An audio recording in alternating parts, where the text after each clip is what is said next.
Bueno, muy buenas tardes, amigos de la Red Latinoamericana RELAPRO. Como les habíamos anunciado, vamos a tener esta conferencia magistral con la doctora Marina Müller desde Argentina para esta semana latinoamericana de la orientación. Hemos ya hecho una breve presentación, pero para quienes no lo tengan presente, la doctora Müller es licenciada y doctora en psicología, licenciada en psicopedagogía, se especializa en psicología de la educación, adolescencia y juventud, orientación educativa y vocacional y profesional laboral. Desarrolla actividades como psicoterapeuta y es docente de grado y de posgrado en diversas universidades. Es fundadora y directora científica de la revista Aprendizaje Hoy, miembro fundador y titular de la Asociación de Profesionales de la República Argentina. Integra el registro de expertos para la evaluación y acreditación de especializaciones universitarias. Es autora de varios libros, de muchos otros libros y de varios artículos. Vamos a empezar a compartir con ustedes esta presentación sobre el tema salud mental, inteligencia espiritual y orientación. Esperamos que lo disfruten. Al final vamos a tener un espacio para preguntas. Entonces vamos a darle inicio para aprovechar el tiempo al máximo con la doctora Miguel. Buenas tardes, Marina, muy ¿cómo se bien. encuentra? ¿Podrías agrandar, por favor, la presentación a página completa? Sí, un segundito aquí, nos conectamos. Inteligencia Ahí espiritual está. y orientación. Bueno, Aportes. me parece importante también entender que este tema se relaciona no solo con la práctica profesional orientadora, sino también para darnos nosotros mismos y cuidar a nuestros consultantes. Sigamos, por favor. Okay. Bueno, acá están los contenidos que quiero desarrollar. ¿Qué entendemos por inteligencia? Las inteligencias múltiples, la inteligencia espiritual, la psicopedagogía, la orientación y el desarrollo de la inteligencia espiritual, cómo podemos desarrollar la inteligencia espiritual y como práctica contemplativa para desarrollar la inteligencia espiritual utilizamos la meditación. La meditación en sus distintas formas, ¿no es cierto? La meditación como un camino sanador y veremos también rápidamente los beneficios de la meditación. Esto tiene que ver con cuidar a quienes orientan y a quienes requieren orientación. Es una capacidad de leer en la interioridad, es decir, de aprender, de comprender, de reflexionar, de adaptarnos a los cambios y de poder crear, inventar. Pero justamente con la inteligencia y con las manos como propiedad humana, tenemos la posibilidad de disponer de instrumentos que nos empoderan como seres humanos, a pesar de que somos frágiles, menesterosos, diríamos. Sigamos, por favor. Sabemos que Howard Gardner introdujo el concepto de inteligencias múltiples hace unas cuantas décadas, investigó y formuló el tema de las inteligencias múltiples y presentó su teoría, libro de las inteligencias múltiples, criticando el tema de que hubiera una sola inteligencia a mediados del siglo XX que era posible medir por pruebas psicométricas. Él definió 8 tipos de inteligencia. Sigamos, por favor. Él se refiere a la inteligencia espiritual diciendo, es aquella con la que manejamos y sostenemos los problemas relacionados con el significado de la vida y los valores que dan contexto a nuestra conducta, ayudándonos a optar por el buen camino en términos éticos. Es decir, que en la inteligencia espiritual se suma la inteligencia existencial con una carga ética, una inquietud por las cuestiones esenciales de la vida y la ubicación del ser humano en relación al cosmos y a ciertas características humanas, como ser las preguntas trascendentales, que sería el significado de la vida y de la muerte. Sigamos, por favor.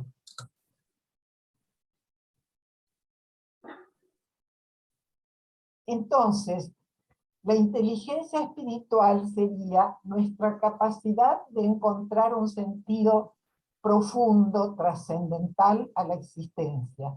Es un dinamismo que nos mueve a buscar un desarrollo más profundo, más pleno de nuestro ser, y para encontrar un sentido en todo lo que vivimos, lo que hacemos, lo que padecemos, lo que logramos.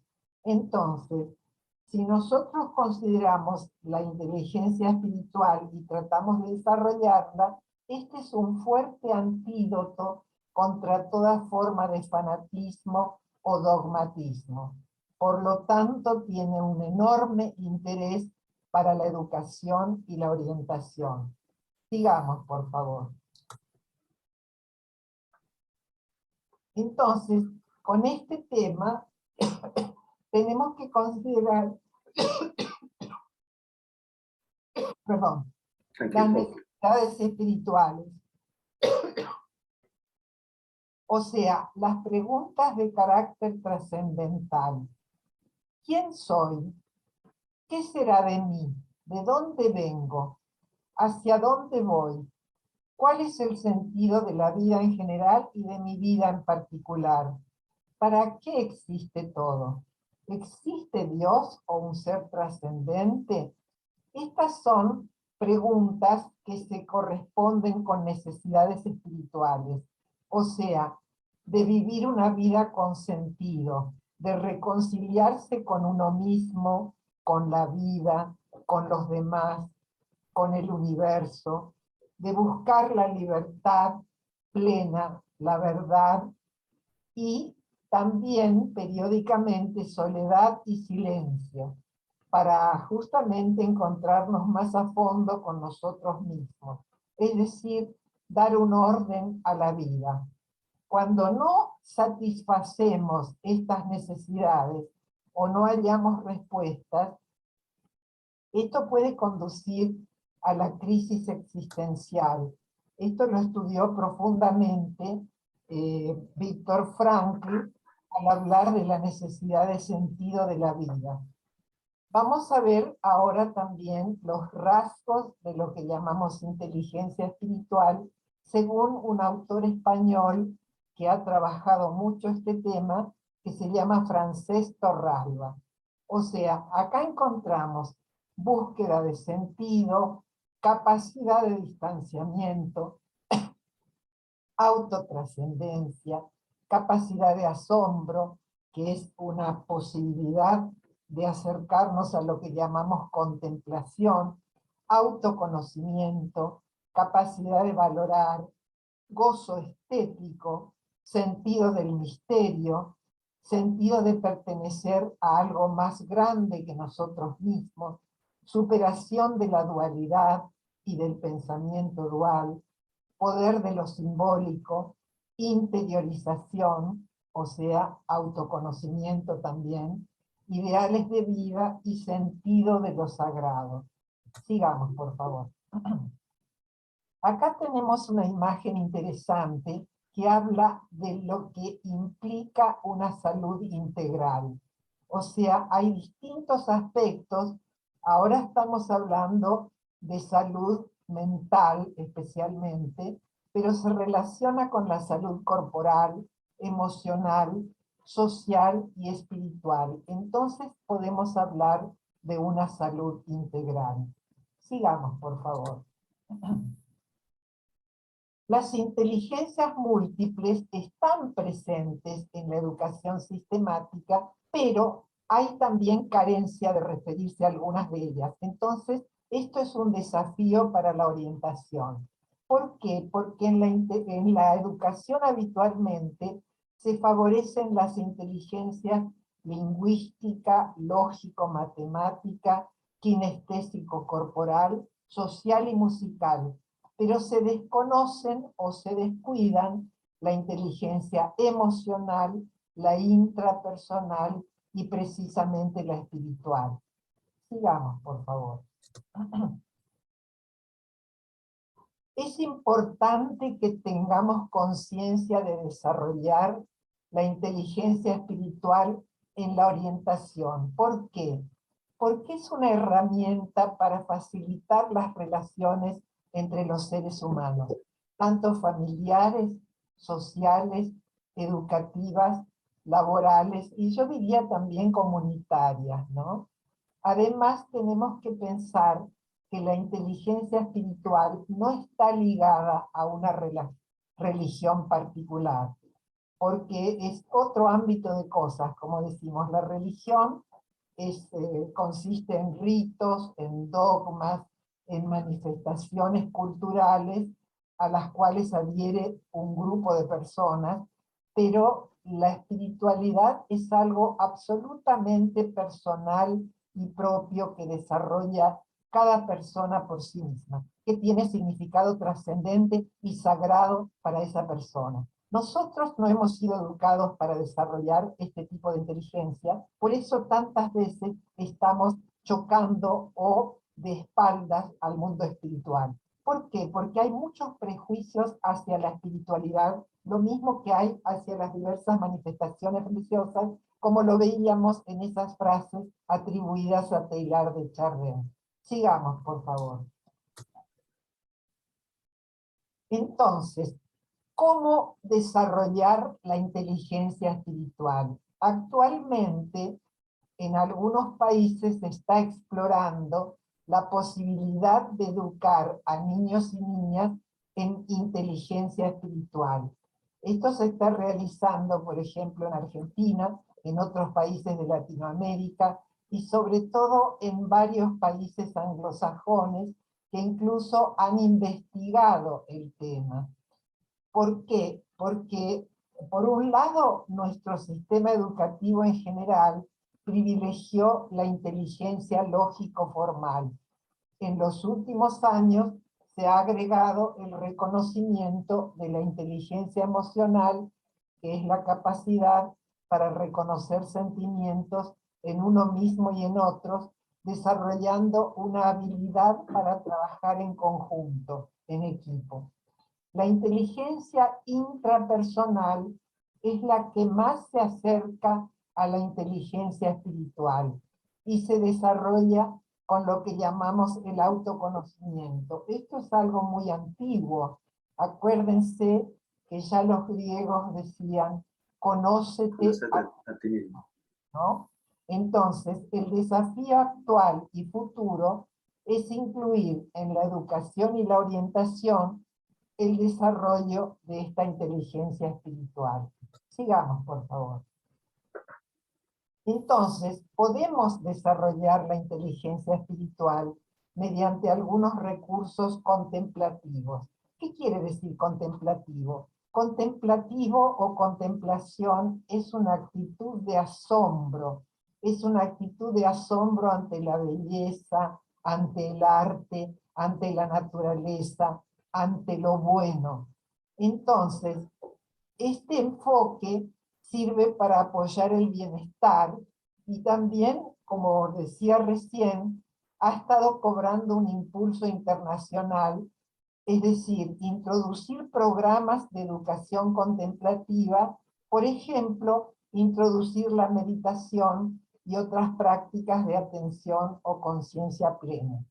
Entonces, respecto a la meditación, lo que tiene de interesante es que es una práctica que puede practicarse cotidianamente, que requiere permanecer en quietud corporal y mental dentro de un mundo tan atormentado y tan múltiple de estímulos como el que vivimos, y concentrar la atención ya sea en la respiración o en un mantra o palabra sagrada o frase sagrada que se repite. Entonces contribuye enormemente a desarrollar la inteligencia espiritual. Sigamos, por favor. Hay obstáculos a esto que estoy planteando. ¿Por qué?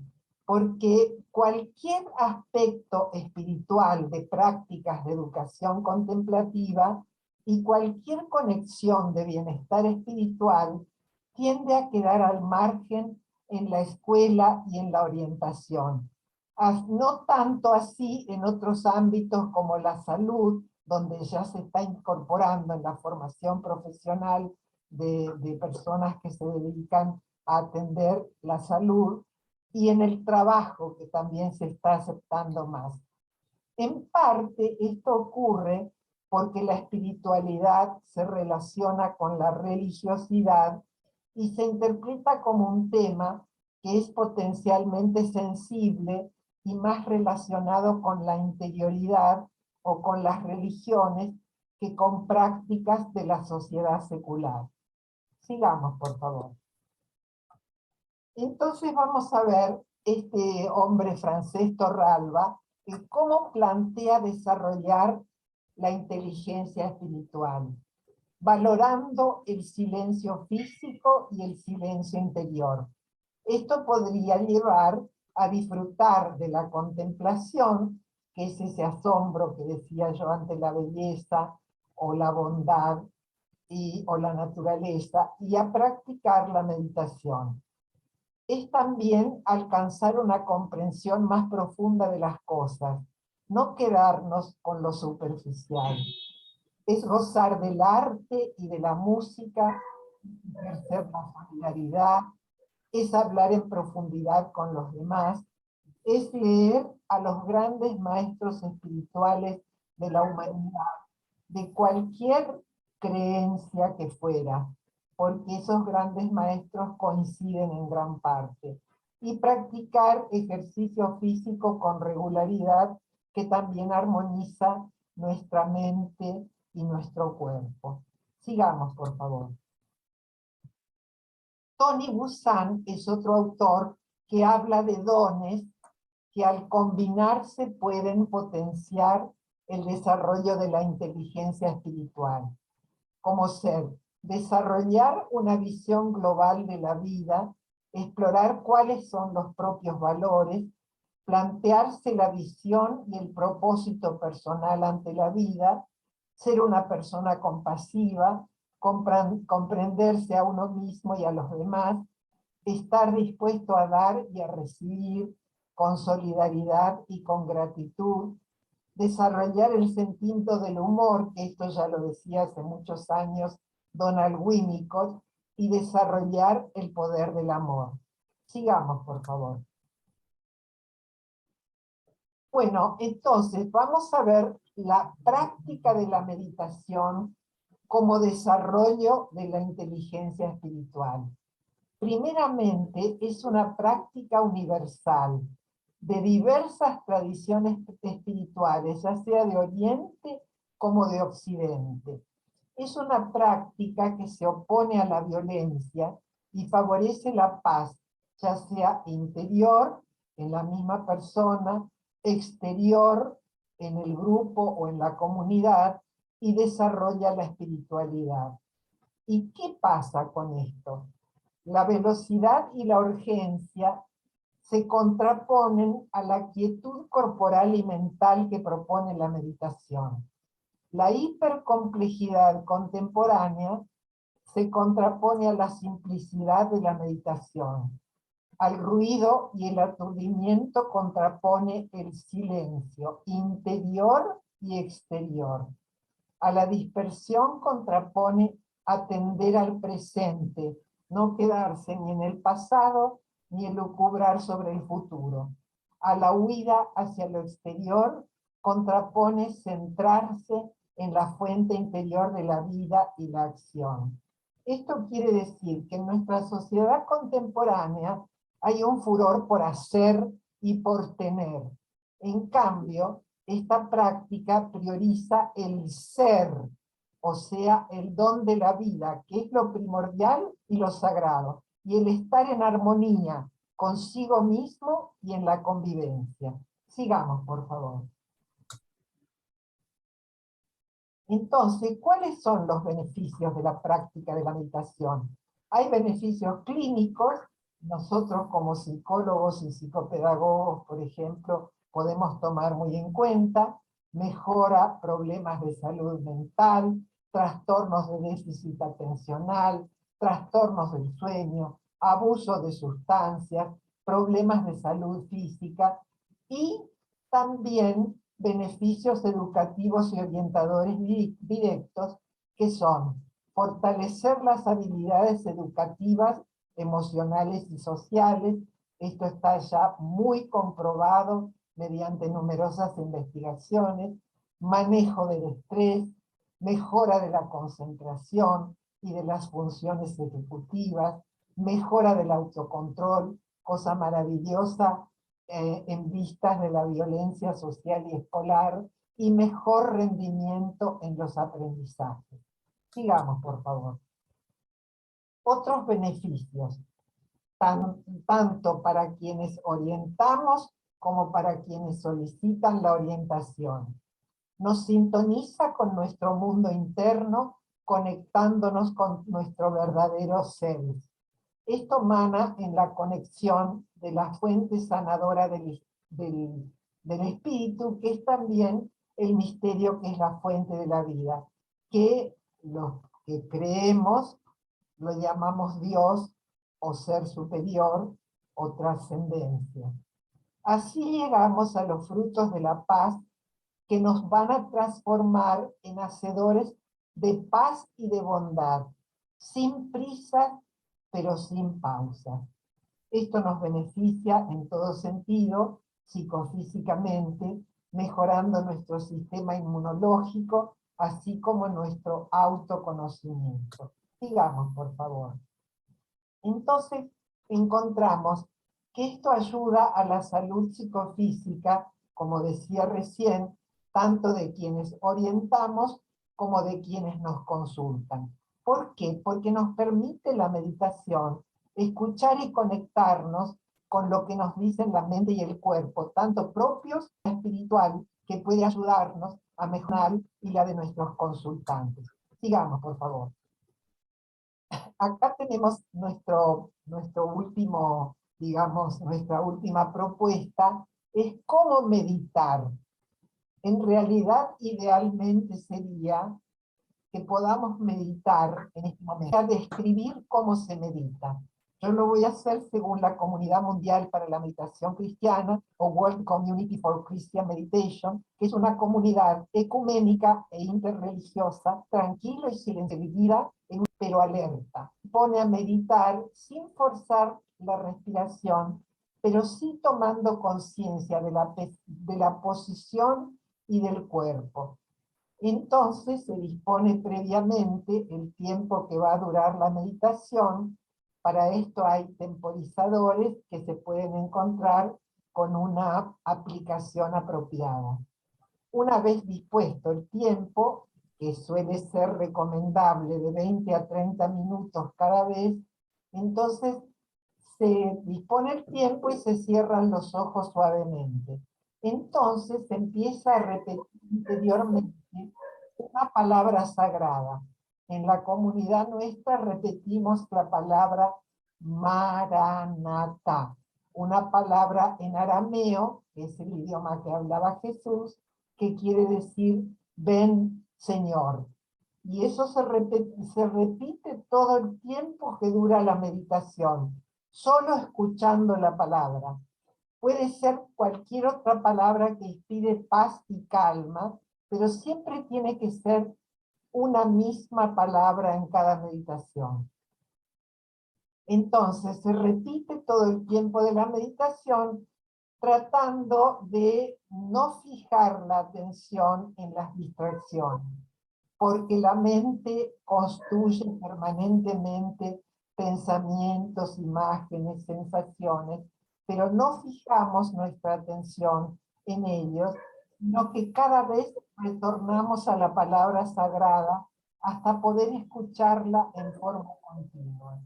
Esto es similar, ha sido comparado con un laberinto que uno va y viene, pero siempre va acercándose al centro. Y en la meditación cristiana tomamos como ejemplo un famoso laberinto que hay en el piso de la Catedral de Chartres, donde los peregrinos en la Edad Media, cuando no podían viajar a Tierra Santa, que era el lugar como esperado por cada uno de ellos, recorrían a pie adentro de la catedral ese laberinto para sentir que estaban como acercándose al centro trascendente. Bueno, eso es lo que deseaba hoy compartir con ustedes y les agradezco la atención que han prestado. Acá tengo algunos de los libros que he consultado para preparar esta charla, y bueno, los tienen a su disposición cuando puedan disponer también de esta. Bueno, doña Marina, ¿me escucha? Sí, escucho. Ok, perfecto. Vamos a dar de pronto de fondo estas referencias para algunas consideraciones, que tengo aquí algo de problemas con el, bueno, ya se me reinició el video.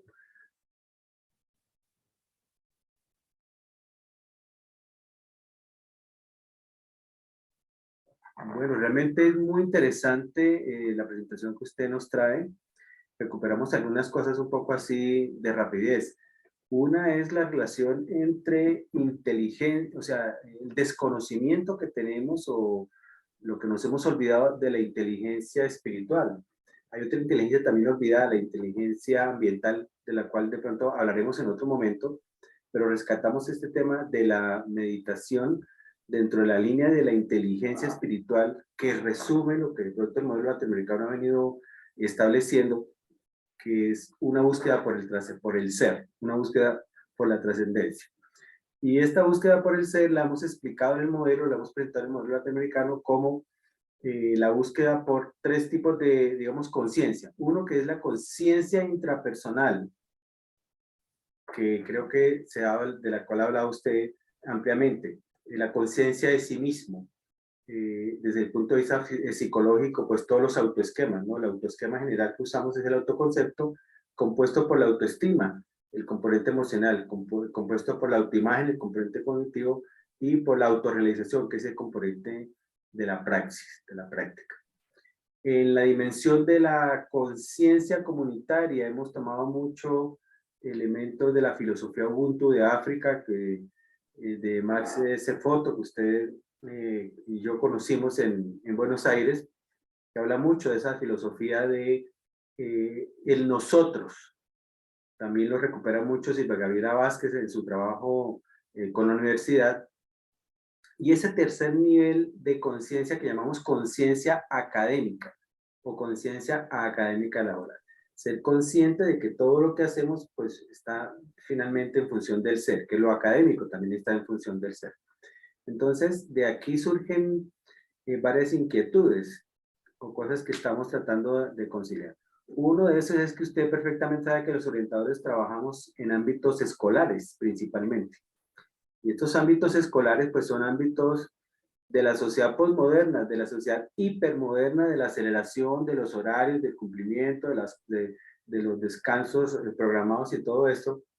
Y usted plantea pues unos elementos de la meditación muy en lo íntimo, ¿no? En lo personal, como que yo dispongo un espacio, dispongo un tiempo, dispongo unas condiciones, ojalá música ambiental que también me ayude, y desarrollar esta meditación durante 30 minutos. Pero si pasamos a ¿cómo pasaríamos? La pregunta sería, ¿cómo pasamos ese tema de la meditación al ámbito de la orientación sin ser tildados de proselitistas, digamos? Ese es uno de los temores que tenemos de pronto infundados. Y segundo, ¿cómo meter esto dentro del currículum? Que es una propuesta que algunos autores ya han presentado. Bueno, esto se está haciendo en muchas escuelas, fundamentalmente escuelas confesionales, pero también algunas escuelas laicas, tanto en países particularmente anglosajones, que se está trabajando desde hace cerca de 20 años, como en países latinoamericanos, que hay una red latinoamericana de meditación en escuelas, que se está haciendo en varios países como México, Venezuela, Paraguay, Argentina, Uruguay, y se está haciendo casi 10 años. Esto se está haciendo y se está ampliando cada vez más, incluso ahora hay un blog dedicado a docentes y padres para enseñar meditación, publicado el año 2020, un libro, Mi primera invitación en escuelas y en familias. Es decir, esto está poco a poco creciendo, pero tenemos que tomar en cuenta que, bueno, nos encontramos ante generaciones que están muy influidas por la tecnología y como diría el sociólogo Kenneth Gergen, colonizadas por la tecnología, por todo lo que es, digamos, los aparatos Sí, la tecnológicos, tecnología. distintos aparatos tecnológicos, los videojuegos, etcétera. Observamos en personas jóvenes cuando hacemos orientación que no tienen mucha idea de sí mismos. Es decir, más bien es la idea del grupo, de la sociedad, lo que inculca la cultura pasatista, y entonces hay que hacer todo un trabajo de autoconocimiento para que llegue a crecer y así sostener sus proyectos de la cultura contemporánea. Por eso es tan indicado y tan conveniente justamente desarrollar la inteligencia espiritual, así como la inteligencia emocional, la inteligencia intrapersonal, la inteligencia social, a través de las posibilidades que nos da el ámbito educativo, ¿no? Perfecto, sí, le entendemos, tenemos de pronto algún problema de sonido, pero entendemos que hay una red mundial y latinoamericana que está promoviendo la meditación en el ámbito escolar. Y creo que usted claramente lo mencionó, la espiritualidad también tiene una línea desde lo secular, y ese tema de lo secular, pues es interesante cómo se transforma en el mindfulness, la conciencia plena, la meditación plena. Pero me preocupa un poco el tema de la aceleración del tiempo acelerado, del cual muchos filósofos han venido hablando, Byung-Chul Han, entre otros, y cómo nos deja sin tiempo para lo esencial. Estamos corriendo detrás de muchas cosas, pero como que no hay tiempo, no hay esos 30 minutos durante el día, esos 30 minutos que usted propone en dos momentos, como que no hay ese tiempo y como que estamos corriendo todo el tiempo sobre ese tipo de actividades. En el modelo latinoamericano hemos venido tratando de conciliar, dirá su opinión, creo que ya lo hemos mencionado en algún momento, y si vemos la salud mental desde esa perspectiva, consideramos que la salud mental tiene que ver con armonizar tres grandes dimensiones existenciales: la dimensión del estar, la dimensión del tener y la dimensión del hacer. Creo que usted lo ha mencionado en algún momento en su conferencia.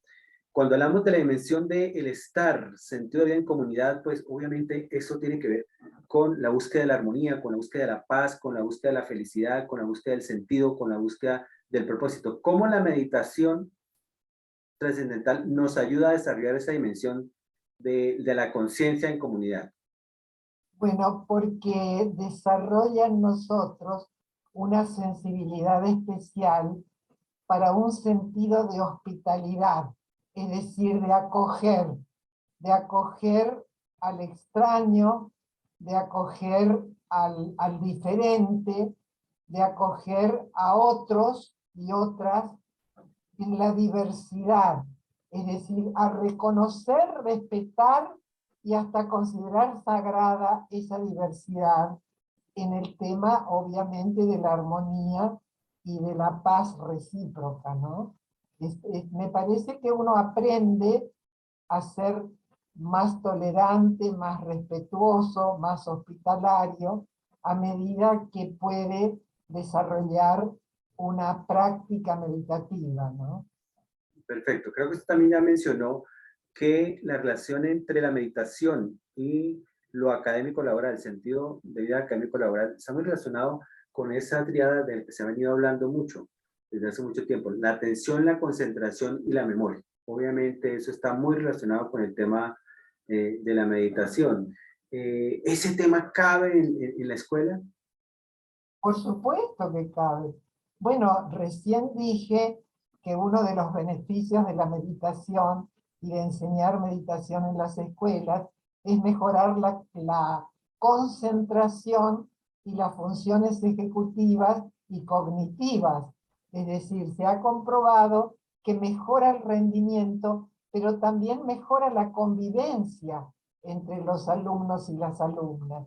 Y bueno, y obviamente eso también hace mucho bien a los docentes, porque justamente en la meditación cristiana, en la comunidad a la que pertenezco, hay una sección que se llama Bálsamo para el alma docente. ¿Qué quiere decir?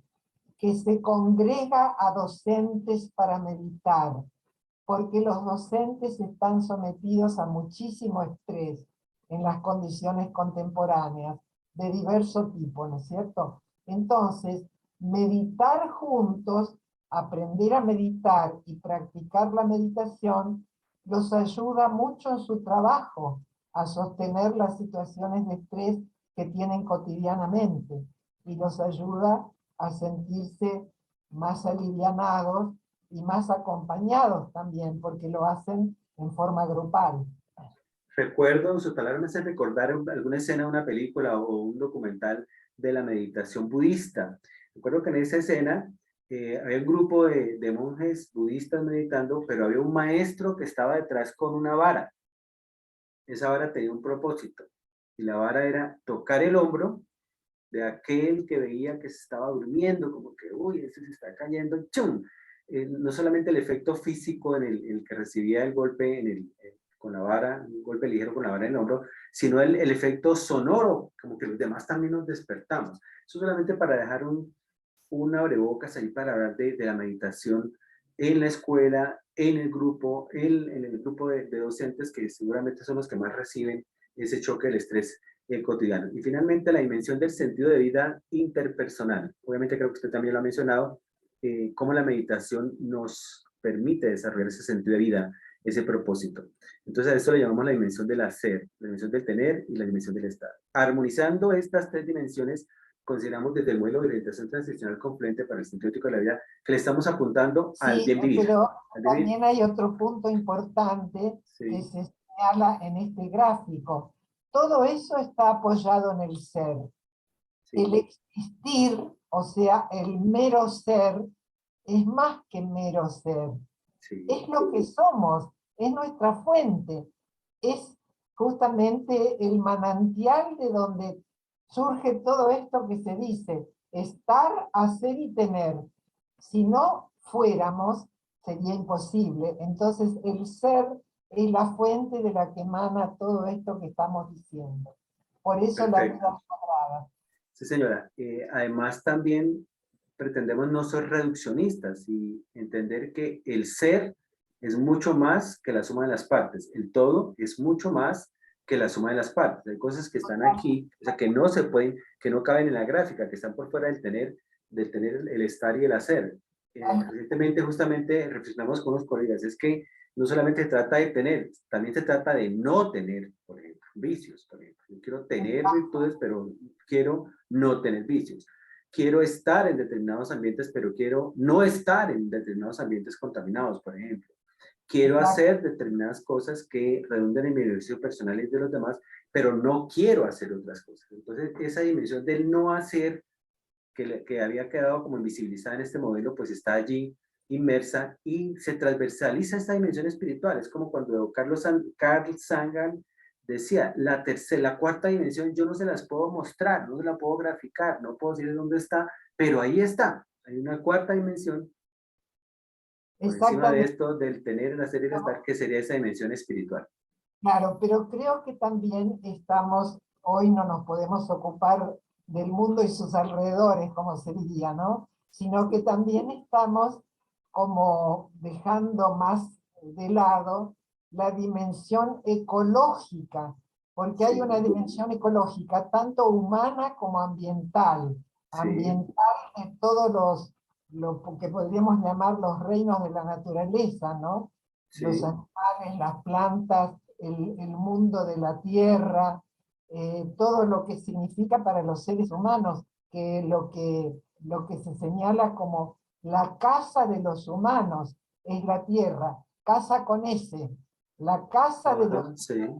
nuestra vivienda es el planeta Tierra, que descuidamos absolutamente y que maltratamos muchísimo, ¿no? Sí, señora, creo que eso estaría incluido en una parte, ese sentido de comunidad, ese sentido de dónde estamos o a dónde pertenecemos, que no necesariamente es lo mismo. ¿Dónde estamos, dónde pertenecemos, dónde convivimos, por dónde queremos transitar? Y todas estas tres dimensiones pues están articuladas con eso que hemos dejado aquí como el margen, la necesidad de subsistencia, protección. Los seres humanos pues Somos seres trascendentes en la medida de que no solamente buscamos nuestra necesidad de subsistencia y protección, somos humanos justamente porque buscamos la realización de nuestra necesidad de afecto, de identidad, de libertad, de participación, de creación, de recreación, de entendimiento y sobre todo comunicación, que es a su vez una necesidad transversal a todas estas necesidades. Bien, entonces esto es nuestro proceso de construcción de un modelo latinoamericano de orientación basado en, tal como lo hemos entendido hoy, en la trascendencia. Por eso hablamos de orientación transicional confluente. Y confluente, como lo dice Julio González, tiene que ver con que desde cualquiera de estas dimensiones podemos desarrollar el ser. Puede ser que solamente trabajemos lo académico y a partir de eso vamos a contribuir al desarrollo del ser. Solamente en lo comunitario también podemos trabajar el ser. Y si trabajamos solamente en interpersonal, intrapersonal, también estaremos contribuyendo al ser.